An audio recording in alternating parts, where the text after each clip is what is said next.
दोस्तों आप सभी ने देखा होगा कि लोग आजकल बात करते हैं कि आपके अगर दो अगल बगल आपने देखे होंगे कि छोटे छोटे बच्चे हैं तो बोलते हैं कि मेरे बच्चे का आईक्यू बहुत ज्यादा है।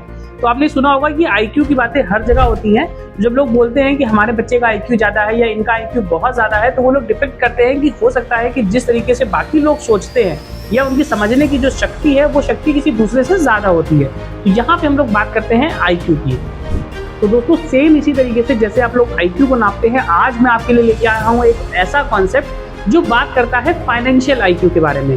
मीन्स क्या हो गया कि आप सभी ने देखा होगा कि चाहे लोग पढ़ाई जितनी भी कर लें, चाहे आप एमकॉम की डिग्री ले लें, एमएससी कर लें या कुछ भी कर लें, पैसे को जो मैनेज करने की चीज होती है वो आपके पास आती है जब आपके पास एक फाइनेंशियल आईक्यू होता है। यहाँ पे मैं बिल्कुल भी बात नहीं कर रहा हूँ कि आप बहुत ही महंगी महंगी डिग्री लेके आए, एमबीए करें या फाइनेंस की कोई डिग्री लाए तभी आपके पास ये आईक्यू डेवलप हो सकता है। मैं बहुत ही कॉमन कुछ बेसिक चीजें बताऊंगा जो आपकी फाइनेंशियल आईक्यू बढ़ाने में मदद करेगा। नमस्कार दोस्तों, मैं सीए सत्यम गुप्ता एक बार फिर से आप सभी का स्वागत करता हूं हमारे इस नए वीडियो में, जहां मैं आज आपको बहुत ही इंटरेस्टिंग तरीके से फाइनेंशियल आईक्यू के बारे में बताऊंगा। तो चलिए स्टार्ट करते हैं आज का ये इंटरेस्टिंग वीडियो। दोस्तों सबसे पहले हम लोग बात करेंगे टेक लोन टू ग्रो के बारे में। दोस्तों देखिए क्या होता है, लोगों ने सुना होगा कि लोन लेना जो पहले के समय में लोग थे वो मानते थे कि बहुत ही बुरी चीज है, बट आज के जमाने में मैं आपको बता दूं कि जो देश के बड़े बड़े उद्योगपति हैं, अंबानी है, अडानी है, इन लोगों ने भी बहुत मोटा लोन ले रखा है। तो सबसे पहले तो आपको अपने दिमाग से ये बात को हटाना है कि लोन लेना एक बुरी बात है। लोन आप लीजिए, बट लोन लिए हुए पैसे को अगर आप अच्छी जगह लगाते हैं और उस पैसे से और पैसा बनाते हैं तो ये बिल्कुल भी बुरी बात नहीं है। तो आज के बाद अगर आपसे कोई भी कहे कि लोन लेना बुरी बात है तो इस चीज को अपने दिमाग से आपको निकाल देना है। दोस्तों अगली चीज जो मैं आपको बताने जा रहा हूँ वो होती है understand difference between assets and liabilities. आपको क्या करना है कि अगर आप कोई भी एक छोटी से छोटी चीज बाय करते हैं तो पहले आपको पता होना चाहिए कि क्या वो चीज हमारे लिए एक एसेट है या फिर लायबिलिटी। तो मैं बहुत जल्दी से आपको बताऊं, अगर आपने कोई चीज परचेज करी है और परचेज करने के बाद वो ऐसी चीज है जो आपके जेब में और पैसा डाल देगी तो हम लोग उसको एक एसेट बोलते हैं। और अगर आपने कोई चीज परचेज करी और खरीदने के बाद भी अगर आपको उसके लिए कुछ ना कुछ पैसा इनकर करना पड़ता है तो वो होगी आपके लिए एक लायबिलिटी।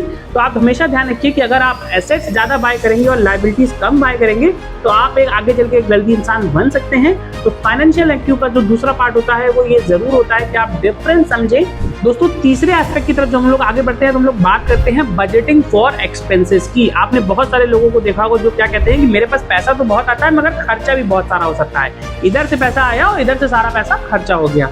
आप भी अगर उन लोगों में से हैं तो आपको एक बात जरूर समझनी होगी कि जब आपको फाइनेंशियल आईक्यू अपना बढ़ाना है तो आपको ये पता होना चाहिए कि आपको हर चीज के लिए एक बजट बना के चलना है, एक्सपेंसेस की बजटिंग करनी है। इससे क्या होगा, कभी भी आप ओवर एक्सपेंस नहीं करेंगे और आपको हमेशा पता चल जाएगी कि जो चीज आप लेने जा रहे हैं क्या आप उस चीज को अफोर्ड कर सकते हैं। देखिए अफोर्ड करने का मतलब ये नहीं है कि कोई 10,000 की चीज है और आपके जेब में 10,000 रुपए है तो आप वो चीज बाय कर सकते हैं। इसका मतलब आप अफोर्ड कर सकते हैं। अफोर्डेबिलिटी हमेशा ये आती है कि 10,000 रुपए है, आपके पास सारे खर्चे हटाने के बाद जो चीज आप बाय करने जा रहे हैं वो आपकी नीड है, आपकी डिजायर है, या वो आप सिर्फ एक लग्जरी के तरीके से उसको बाय करते हैं। इसका एक बहुत ही बेसिक सा रूल होता है।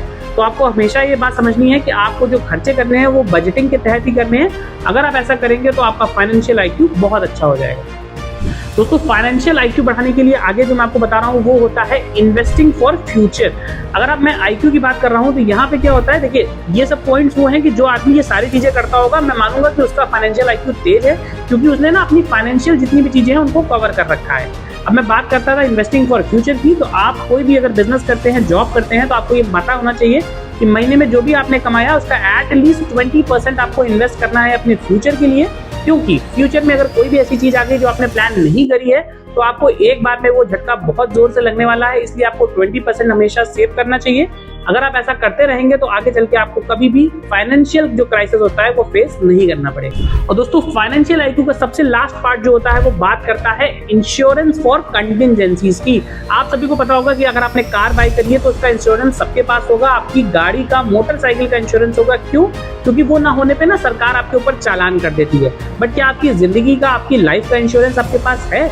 हो सकता है जितने भी लोग ये वीडियो देख रहे हैं उसमें से 80% लोगों के पास अपना एक लाइफ इंश्योरेंस, जिसको हम लोग टर्म इंश्योरेंस बोलते हैं, वो नहीं होगा। वो इसलिए नहीं होगा क्योंकि कभी आज तक उनके ऊपर जुर्माना लगा ही नहीं।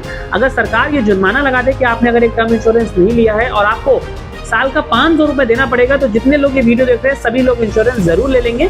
बट ये आप सभी लोग के लिए बहुत ही मस्त है। तो अगर आप फाइनेंशियल आईक्यू बढ़ाने की तरफ आगे बढ़ रहे हैं तो एक इंश्योरेंस लेना जरूर याद रखिएगा। इंश्योरेंस होता है सिर्फ प्योरली टर्म इंश्योरेंस। अगर आपने कोई लाइफ इंश्योरेंस जैसे LIC की पॉलिसीज ले रखी है या कोई भी और इंश्योरेंस बाय कर रखा है तो वो इंश्योरेंस नहीं है, एक इन्वेस्टमेंट प्रोडक्ट है। आपको डिफरेंस दोनों में पता होना चाहिए और मैं आपको यहाँ बोल रहा हूँ कि आपको लेना है एक टर्म इंश्योरेंस। तो दोस्तों आज की वीडियो में मैंने आपको वो तमाम चीजें बताई हैं जिनको अगर आप फॉलो करते हैं तो आपका फाइनेंशियल IQ उन लोगों से जिन्होंने फॉलो नहीं किया वो हमेशा ज्यादा रहेगा, क्योंकि अगर आप ऐसा करेंगे तो आप ना अपनी लाइफ के जो फाइनेंशियल एस्पेक्ट है उनको हमेशा कवर रख पाएंगे।